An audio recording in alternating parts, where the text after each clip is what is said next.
Hello, everybody, and welcome to Horsehead Weekly, week number 10. I'm actually getting this out like on time. You're going to have this before the Thursday night kickoff, and I think that's quite the accomplishment. So, pat on the back for me. So, here we are. We're in week 10. We only have four more matches to go until we're done with the regular season, and then we start getting to the fun parts. As you know, four teams will go on by 1, 2, 7, and 8. With the remainder fighting for their lives. And then after that, we'll see and then everyone plays again. And it's just going to be good times. It's going to be fun. But for now, let's not look that far ahead when we have to worry about what happened last week. And we're going to start, as we always do, with me because I'm just that good and awesome. I fell to 3-6 after I thought I had it in the bag. Like, if you gave me odds, I'd say that were better than 50-50 on me. I would have said that seems right. Matty did not have Ertz because he was out as a late scratch, but his team just everyone seemed to pop off, and even without one of his highest consistency players, he hung up 147 on me, and I only put up 103. I thought I was going to do a lot better. And that includes, as you see, 32 from Hilton. So my team just not looking very good this year. As you saw last week, a lot of injuries, but hey, that's the way that it works. So I fall to 3-6 and kind of need to win out to have a chance to make the playoffs. I'm 2 games back with 4 games to play. Next up, we have the Winter Bowl. 2 teams come in with 6 wins. One team leaves with 7, and that team was Doug. Got a little bit lucky, honestly. Tyler ended up having a late scratch from Fournette, and he was kind of punting on the week to begin with because he looked at what was going on in the world and said, "Nah, I can punt this week. Stay at 6-3. I'll still be 2 games up on anyone else in my division. Worst case, I'll be tied for the bye." But he has the tiebreaker on Matty M. So, that means that if they have the same record, he ends up getting the bye at the end. So yeah, it worked out real good for Tyler because his team is now at full strength again after all the buys and everything from last week and the injury, and his team is just gonna be just a snowplow from now on, just pushing people out of the way until he gets to the playoffs, and then well, we'll see what happens then, because I'm pretty sure Tyler, he's like 1 win, 2 wins away from punching a ticket. Then we have a couple of battles of, medium teams. You know, Matt S defeats Mike, and Mike's team just absolutely pooped all over itself on Sunday. He started off with 30 points from Tyrod Taylor on Thursday Night Football, and then the rest of his team could barely manage 50. He actually couldn't manage 50. So rough for him. Great showing again for Matt S, who just continues to show that his team might actually be the real deal. James and Jess had their little battle. James, for the first time in a while, really faltered, and Jess ended up taking the game. Dave and Mac ended up fighting, and Dave took down Malcolm to stay relevant in the league at 3-6. Again, he's kind of like in my situation, but he's in a much weaker wild card division because his conference is 4-5 is currently the record of the wild card holder, and it's a giant tie where mine is 5-4. So I'm 2 games back. He's only 1, so he's got some room, but he really does need to win because at this point he's in last place with everybody 4-5 ahead of him. And then finally, Jerry surprisingly fell to Nick. Nick just had a couple players that just did some things that were a little unexpected. I really thought that Jerry was going to have this game after I saw the stats that Goff was putting up as his replacement quarterback, but I feel like Jerry's still got a really good team. Just had a little bit of a bad week. Moving on to the standings. Well, who cares about these standings? These are the standings that actually matter. And as I said, Doug advances to 7-2, so he has currently sitting in the bye. The other division leader is currently James at 4-5. Jerry is at 5-4. He holds the wild card position right now, which is a little too bad for him because, you know, divisional guy is James at 4-5. He's got a better record, but that's how conferences work. And then Malcolm and Matt are looking up at James because of tiebreakers at 4-5 themselves, and I am at 3-6. Just kind of hoping to be able to catch Jerry as well as the two people in the other division.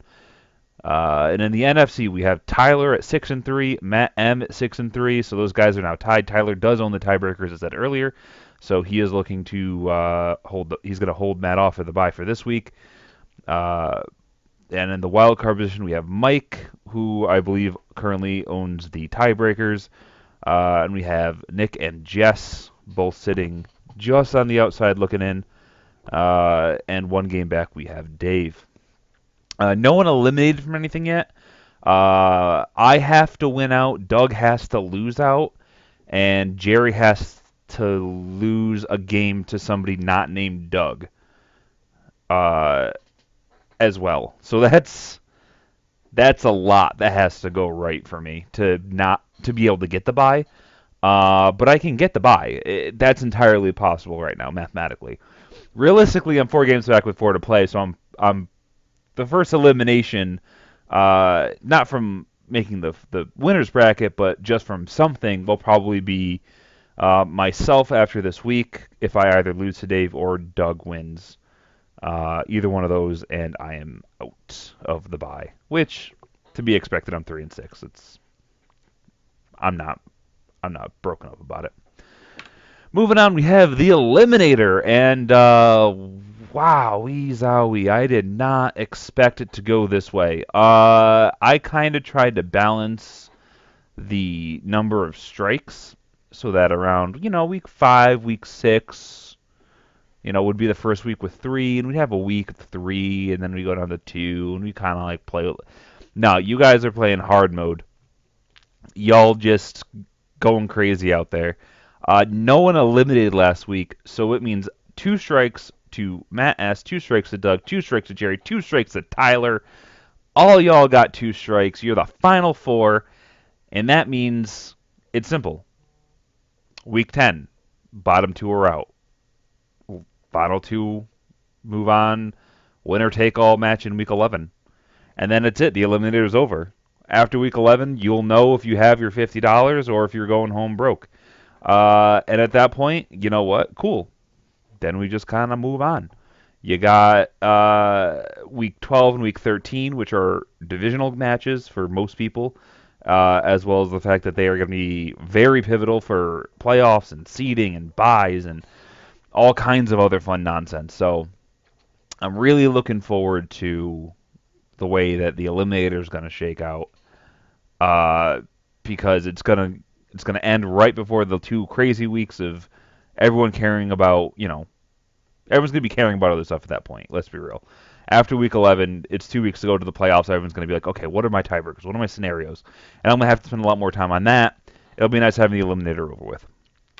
Moving on. Oh, incentives. Cool. So how have the incentives shaken out? Well, Doug put a little bit more distance on James and Jess, who have been the 2 people pursuing him the closest. At this point, he's still a little over a week ahead. Over in the running backs, Tyler had a very bad week, as I said, because he had multiple issues with Fournette getting taken out because his he didn't show up to a meeting or didn't get a haircut. Whatever he didn't do, I don't care. And then his other 2 all-star running backs were both, I believe, on bye. So that left him with literally 1 starting running back. Did well, put up 11.9, but that allowed a lot of gap closing from Matt S., who is now less than 10 points back. Malcolm and Dave also put a lot of effort in last week to advancing, and they have moved themselves up to within 50, which I think puts them within a realistic chance at this point, which is pretty cool for them. Over here in the wide receivers, we have Jerry still at number 1, but with myself and Matt M both closing the gap a little bit after last week. So that's a good race right now. It's still kind of close. Over here in tight ends, it's actually inverted for some reason because apparently I misclicked something along the way. So it's really Tyler in first place down at the bottom. You know, putting a lot of distance on his pursuers with that big game by Gronk, especially Matt M, who was really his only competition, and then he ended up putting up a goose egg after Ertz went out, and here we are. As well as Matt S, put a little bit more distance on him, so putting him about a week ahead of everybody else. And then in the IBDPs, James continues to be in the lead, putting distance on everybody. Jess ends up taking the lead, coming out of nowhere with 31 points last week, surpassing Dave, Jerry, Nick, and Tyler, I believe, leapfrogging all of them in order to put herself into the lead.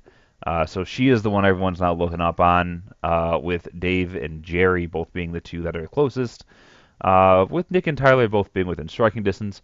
And then finally at DB, Jerry adds a little bit more to his lead against everybody else but Matt M, who had a crazy good day by Bayard. I believe that's how you pronounce it. Who ended up putting up, I think, like 2 interceptions or something like that. So picking up half a point on Jerry in that. Moving on, we have the waiver wire. Only 3 crazy things happen on the waiver wire. I mean, I put in Thomas Rawls for $7. That was an honorable mention, but it didn't make the cut. We have Burkhead going to Medes for $11. I think that's a really good pickup because if they're running low on wide receivers because of injuries, they might, start playing him in the slot. Jerry put him down for $5 and missed. Roethlisberger went to James for $9. I think that was another good pickup. I had him in for 0, kind of hoping just to get him for free, but wasn't meant to be. And Latavius Murray went to Mike for $8, with Doug putting in a $3 bid that got beat. Fab remaining, we have Jerry still at top, but he has now spent half of his money for the season with less than half of the season left to go. So he's really, I think, just sitting there waiting for something crazy to happen, like maybe this weekend.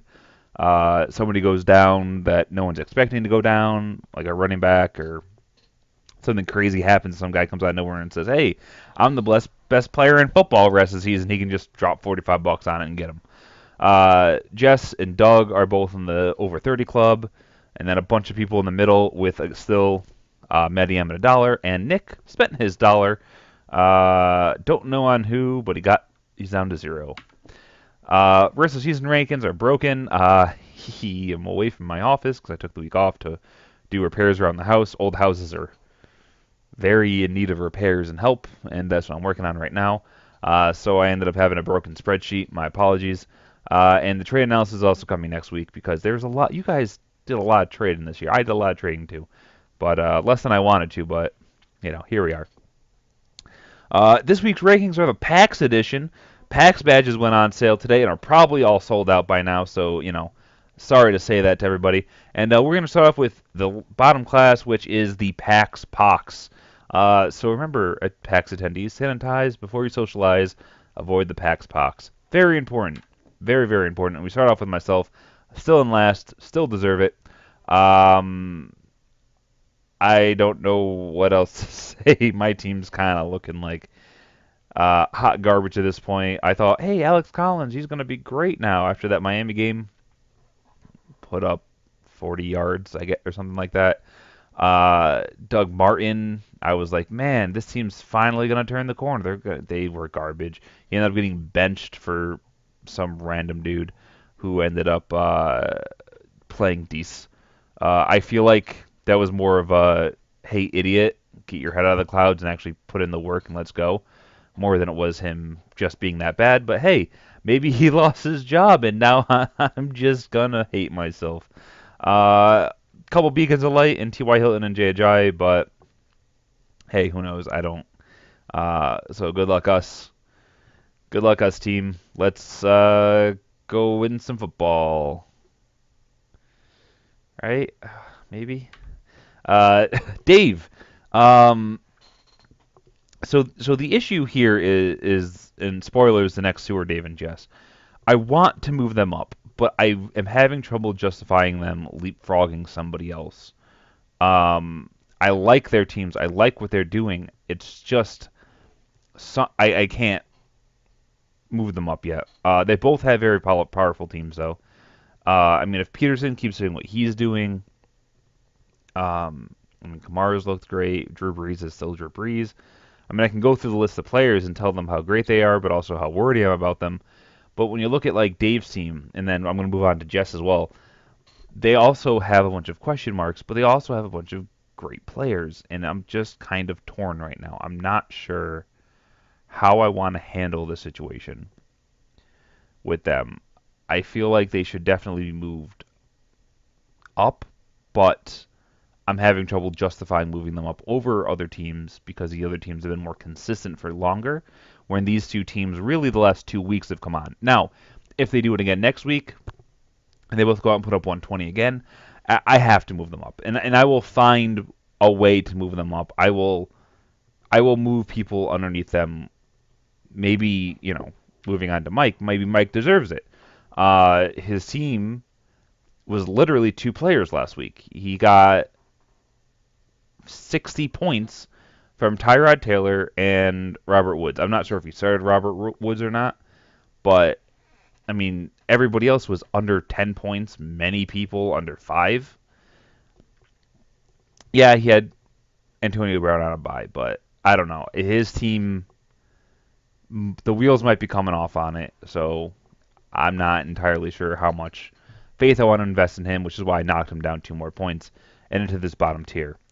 Moving on, I didn't add the pitcher here, so that's the pitcher from last week. Sorry about that. When you go to PAX, when you walk in, you're gonna smell the wind in the room. That's a really good way of putting it. It's a bunch of people that say, "Hey, I can't smell myself," which means I must have won the genetic lottery, because that means I can't possibly smell. And when you get a bunch of them together, you smell them. Please wear deodorant when you go to PAX. And we have Malcolm, who moved down a spot because now with Zeke probably being suspended. Look, I'm recording this as he's probably sitting in court debating with people, and I'm not entirely sure what's going to happen with him. I mean, I'm literally recording this as he's fighting his stuff. Maybe he gets kicked. I don't know. Which puts him in he's still in a fine spot if he can make the playoffs, because then he gets Zeke back for the last 2 weeks. I believe it's the last 2 weeks, so as long as he can get through his first week, he'll be fine. And with Aaron Jones and Christian McCaffrey coming on, I don't think that should be that big of an issue, especially with Devontae Booker on the bench and David Johnson. If both of them end up taking over starting roles, he's also got Duke Johnson. Yeah, he'll be fine without Zeke. He won't be a juggernaut, but I had to move him up a spot because I had moved other people down. But we'll see what happens. He did have some issues last week as well. Nick also moved up a spot, mostly because I think both of those people moved up a spot strictly because Mike moved down as much as he did. And I like the trade he made. He made a deadline trade to pick up, I believe it was Howard, Cooks, and Cousins and somebody else. But I like the move that he made. I think it's going to end up working really well for him. I mean, he gets Kirk Cousins, who, he played poorly last week. Yes, he's got a tough matchup this week. But I think moving forward, I think he's got a good schedule or something. There's something about him that I really like moving forward. Powell seems to be taking over the job. Jordan Howard, he's going to put up, he's averaging 12 points per game, but that's including, I think, games where he was hurt. So he's going to be that top 8 guy that you think he's supposed to be. The reason that he's not moving up even more is Shepard and Mixon are in his starting lineup, and he doesn't really have anybody on his bench that I can see that should be above them. And they're both giant question marks. Joe Mixon is somebody who I've been in love with this whole season. I thought he was a great talent. He's going to do great things. But that offensive line is just garbage in Cincinnati. The team just looks terrible. You would think that with AJ Green, they wouldn't be able to stack the box against the run, but they've been finding a way because you can be the best wide receiver in football, but if you have Andy Dalton with an absolute noodle arm who just launches the ball in a direction, I don't even think he's aiming at people right now. It's going to be rough for you. So, Mixon's having issues. Um, I don't know. This is a team that, again, I think I've been saying this for a couple weeks now. Between Malcolm and Nick and a couple other people, they have to show me something this week, or else they're going to start to plummet. And every week they're like, maybe. Nick trades a lot too, which always makes it hard. But just to go back to Malcolm for a second, his team did show me that they deserve to be not in the bottom tier. Now, this week, they have to show me that they deserve to be in that A class, that next level up outside of the smell of win. They need to rise above that. And James actually, I believe, falls down into that stinky pit just because he had a pretty bad game last week. Yes, he was playing without some good players, but specifically Le'Veon Bell. But he's still had a bad week from Miles Jack. Now that could be nothing, or it could be an indicator of things to come. Severian Jenkins, he had a bad week. Al Galore, it seems like he's going to start falling to the wayside if Jeffrey and Wentz keep that chemistry going from last week, where I believe it was like over 100 yards, 2 touchdowns, or something like that to Jeffrey. It was something crazy, some crazy stat line. And if that's the case, he's kind of really weak at wide receiver 2 and flex. So he might continue to fall. I gave him the benefit of the doubt for 1 week because I thought it maybe just Bell was out. But if Drake doesn't end up cementing, if Devontae Adams ends up not being very good, which it's entirely possible he might be because of the quarterback change, this is a team that could start a free fall, and he rose from the ashes. Maybe he is going to fall back into them again. Next up, we have A-Class with the merch. It's great, but it comes at a cost. And that's Doug's team, and that cost was my team. Get hecked, Doug. Get hecked. Look at all these players on your team that are good because I either told you to trade for them or traded them to you or dropped them so you could get them or any number of other reasons. You destroyed my team. I traded more on that next week with the trade analysis. But back to your regularly scheduled broadcast. I think Doug is stuck in purgatory right now. He is the only team in this class, and he is stuck between the people who are just kind of in that muddle of, are they good enough to make the playoffs, or are they not? In the top 4, who I'm like, oh, these are 4 people who should definitely make the playoffs. They have very good teams. Now, he's going to make the playoffs because he has 7 wins. And I feel like that's probably the marker that you have to get across in order to make the playoffs. However, his team is scary. I still don't know how much I trust Chris Thompson. Tom Savage might be able to keep the passing game alive enough to keep people honest, so Lamar Miller gets room and can really play his game, but I don't know. Larry Fitzgerald up against, one of the 2 terrible quarterbacks. Like, I don't know. Your team is scary. Yes, you have people like DeMarco Murray on your bench, who is very good. Jordan Nelson on your bench, very good. But I don't know. Your team, you probably should be in that upper echelon, and that maybe there should only be like an A class, an S class, and then the C class. Maybe that's how I should have bumped up Dave and Jess. I should have made them the B class, and then had me just sitting by myself in the bottom, because I do think that there's a very clear delineation between those 2 and myself. My team's just hot garbage at the moment. Good luck, Doug. I brought you into this league. I wish I could take you out of it and get my team back, but hey, there you go, man. And finally, we have the S class, the board game demos. It's a huge area in the back of the hall. It's just full of tables of people playing games. There's Magic, there's D&D. I mean, you can literally just walk in on like the first thing on the first day and probably sit down at a table with a sign that says trying to set anyone want to do a one shot, and you can get a team together to play a D&D campaign. And you'll just sit there and play all weekend if that's what you want to do.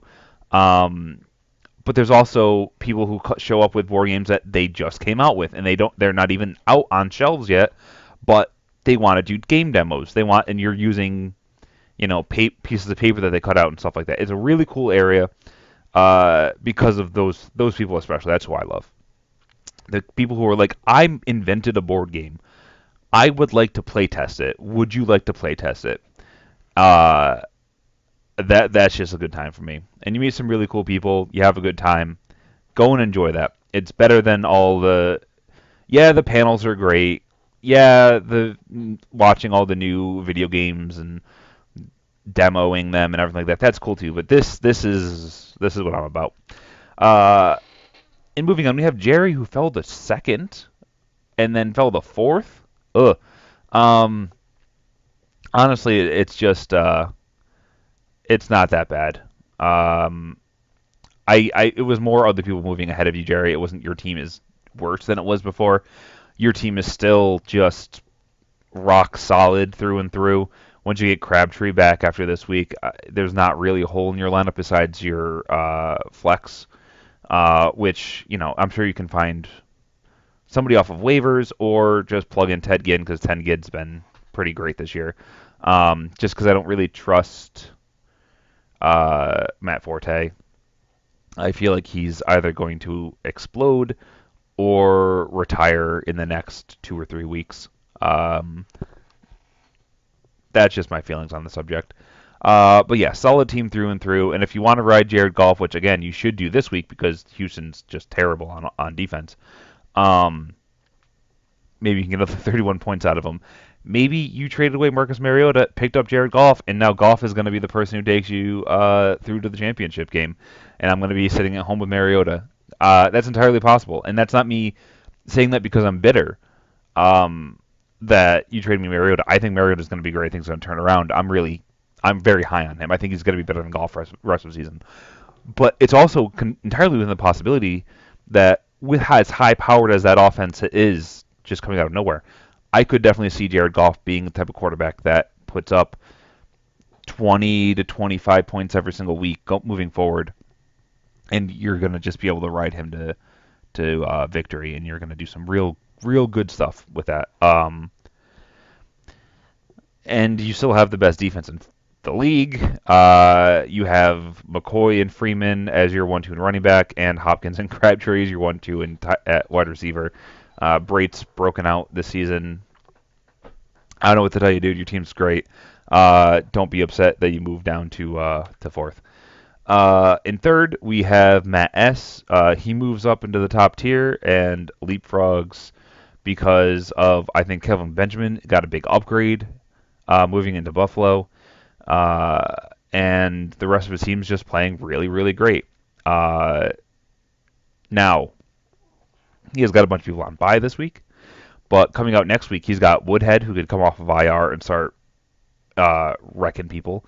And I was really high on him at the beginning of the season. I'm still really high on him right now. But, hey, there it is. You still have a solid defensive crew. I mean, love your team through and through, and you have one of the few things in this league. Honestly, in this league, there's in all fantasy football leagues this year, there's only a couple of quarterbacks that you look at and you say, these are elite quarterbacks, especially with the injuries that have happened, like to Rodgers and Watson. You have Dak and Brady and probably missing somebody. But there's not a lot. There's probably like 3 people that you look at and you're like, oh, this is like the top echelon of quarterbacks. And that's real sad. But anyways, got a great team at us. And you have Dak, who is great. Tyler ended up getting dethroned this week. Yeah, I know last week was a really bad week for you because you had like your team on bye. Let's be real. You had your team on bye last week. Oh, it was Jared Cook who went off last week, not Gronk. Damn, dude. I forgot about that. I forgot that you played the game of, oh, look, Doug dropped somebody. Let's pick them up. They're going to be good. Um, but yeah, just looking up and down your team's just full of absolutely insanely good players. I mean, th- just your team's great. But are they as great as the Eagles and Matt M? Yeah, that's right. He's number one. Needs a quarterback for this week. Uh, I mean, I'm just saying he needs a quarterback for this week. But once he gets that in, I think his team's going to be after this bye. It's going to be great. Jeffrey's finally clicking with Wentz. Ertz is playing, you know, the what everyone thought he was going to be for the last 2 years. Wentz is performing at what a couple people thought he might this year. I was higher on him, but higher on him meaning I thought he was potential top 10, not that I thought he would be number one and be this fantastic breakout candidate. Um, and yeah, you just have a team full of players who are doing great things right now. I think Darkwa is going to end up having a huge week this week. Uh, I mean, yes, okay, so you do have an issue with your flex. Personally, I don't like uh, that you need to have either Rashard Matthews or Corey Davis or somebody in flex. Oh no, you have Mike Evans who's coming off a suspension, and you can just plug him in with Jeffrey. Or yeah, your team is great. I'm just not paying attention to what you got going on. Your team's fantastic. I knew I put you at number one for a reason. Just get out there and just kill him, kid. This is Matt's year. I'm calling it now. It's probably been called by other people earlier, but I'm calling it now. It's Matt's year. He's got this. Moving on to this week's matchups, we have the uh, battle for relevancy and survival between myself and Dave. Tyler plays James. Matt M plays Mike. Doug takes on Nick. Matt S and Jess fight, in which is another. It's not a must win for those two teams, but it's a you better win for those two teams. And finally, we have Malcolm and Gerald. And this week's game of the week is myself and Dave because it is basically an elimination match. It's like the playoffs start today for these two teams. They need to win out. And if they are going to drop a game, the game they don't want to drop is the one against the other 3-win team. You don't want to lose that game because every game after that's just going to be harder. So good luck to these two.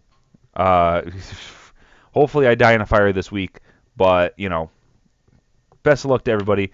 And we're cutting a little short this week, I think. Yeah, just 33 minutes. But hey, best of luck this week, guys. Great work on the trades and everything this season. Now it's time to see how everyone plays out. So best of luck and bye-bye.